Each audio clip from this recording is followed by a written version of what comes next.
Hello, viewers. How are you? This wonderful fine evening is 4:30 a.m. March the 17th, 2014. I'm recording this video as a continuation to the previous video about regional differences, and I did get off topic. I apologize. For those up in the Northeast, you're going to want to pack for a more cold climate. Same with those in higher latitudes where it's colder. Us in the lower latitudes, you're going to want to pack more for warmer conditions. You don't want to be wearing a sweat jacket in the middle of the Sahara. You understand? So, dress appropriately, pack appropriately. I've never really been too much out of Florida, but I do know a little, so don't hate. Now, getting back to regional differences and the foods, I would recommend looking up your naturalist forest guide or some kind that will cover the plant life. There is, believe it or not, a large variety of plant life that you can eat. Mushrooms are very tricky, though. Do be very, very, very, very wary of mushrooms if you do not know what kind they are offhand, because certain fungus you can eat. What's it called? Indian bread is a fungus that you can eat, though that does only really grow in the very southern areas of South America, but I can't remember too much beyond that. That's one I know offhand is Indian bread. There are plenty of others. There's old man moss or some kind, I believe it is. Certain tree saps have medicinal uses. Believe it or not, there are a lot of medicinal herbs in a typical deciduous forest that could actually do a lot of good if you know what you're looking at.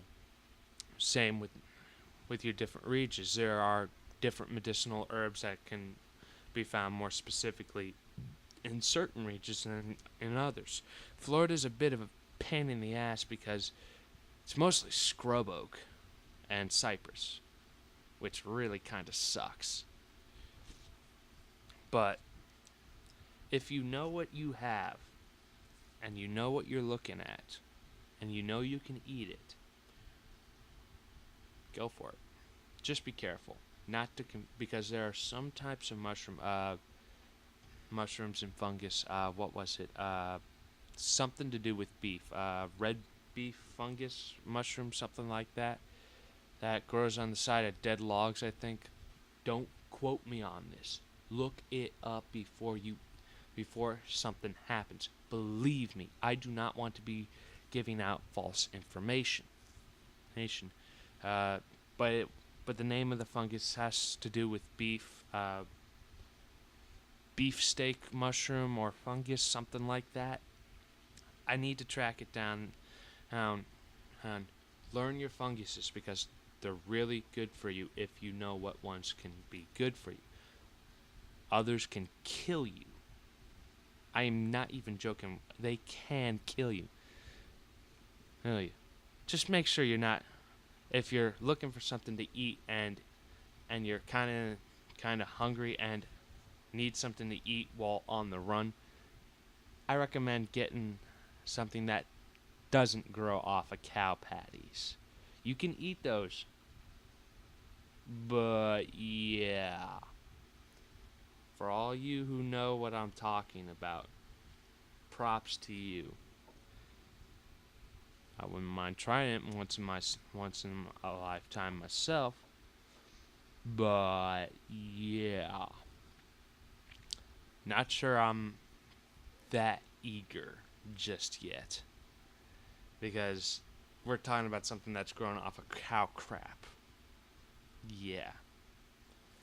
But should be like a naturalist's cookbook or something like that out there. But what else? In areas like the desert Southwest, if you know what type of cacti are edible, good for you, because certain types of cacti are edible. They do store a lot of water. Cactus juice is pretty heavy in water in its own sap, of course, but it's very fluid by comparison to others. You got to know your cacti types. I think some cacti flower / fruit is edible, but may not taste the best. I won't swear to that, because I don't know too much about it. In regions where it's plain states, you're in the bread belt, so believe it or not, from what I've looked up myself, don't rely on the cash crops unless you're actually tilling the land and planting the seed, because if I'm not mistaken, domesticated corn, the corn that you typically find in the can, is a hybrid that needs human interaction to keep on living, believe it or not. Corn we know today, did not exist. It's not naturally found. So, if you do find like a sweet, soft corn that's edible, it should be good, but most wild corn that you would find is going to be really hard kernel corn. So be aware. A lot of cash crops in the bread belt typically need human interaction. I don't know about wheat, so I'll leave that up to you. Post in the comments what you know. Now, I would imagine that it does not need as much human interaction as, say, the hybrid sweet corn that we all know and love. But that's what I know. I won't swear to it. What else? Let's see. In coastal areas, you're going to want a desalinizer filter of some kind, because there's water all around you. But unless you're boiling it to roaring boil to remove the salt water, you're not going to be able to drink it. It'll actually kill you if you drink enough of it. It'll definitely make you delusional and will make you even more dehydrated. Believe me, I lived on the coast. Not fun. Does not taste good.